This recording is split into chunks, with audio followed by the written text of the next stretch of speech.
প্রিয়াংশী, তুমি আমার চুলগুলো ভালো করে কেটে দিও। হ্যাঁ, ঠিক আছে, বসো। বাহ, এটাই তোমার পারফেক্ট হেয়ার স্টাইল। আরে এটা তুমি কি করলে? আমি চুলগুলো ছোট করতে বলেছিলাম আর তুমি তো আমাকে টাকলা করে দিয়েছো। তুমি তো টাকলু হয়ে গিয়েছো। প্রেরণা, হাসা বন্ধ করো। প্রিয়াংশী পাগল হয়ে গেছে, ক্যাম্পে সবাইকে টাকলা করে দিচ্ছে। তুমি কিছু একটা করো, না হলে সবাইকে টাকলা করে দিবে। ঠিক আছে, আমি কিছু একটা করছি। প্রিয়াংশী, আমিও হেয়ার স্টাইল করবো, কিন্তু আমার একটা শর্ত আছে। কি বলো? 2 মিনিটের মধ্যে হেয়ার স্টাইল কমপ্লিট করতে হবে, নয়তো তোমাকে কাজটা ছাড়তে হবে। ঠিক আছে, বসো।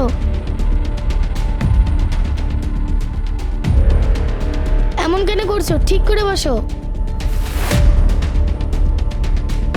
তুমি 2 মিনিটের মধ্যে আমার হেয়ার স্টাইলটা কমপ্লিট করনি, এখন তোমাকে এই কাজটা ছাড়তে হবে। এইভাবে ডিস্টার্ব করলে কিভাবে হবে? এখন থেকে আমি কারোর হেয়ার স্টাইলই করবো না। প্রেরণা, এটা কি? এটা মায়ের দেওয়া তাবিজ। এটা দিয়ে কি হয়? এটা থাকলে শত্রু আমার কিচ্ছু করতে পারবে না। আমি এই জিনিসটা বিশ্বাস করি না। এটা ফেলে দাও, এটা বেকার জিনিস। এটা আমার মায়ের শেষ চিহ্ন, এটা আমি ফেলতে পারবো না। ঠিক আছে, এখন তোমার পেট্রোলিং এর সময় হয়ে গেছে।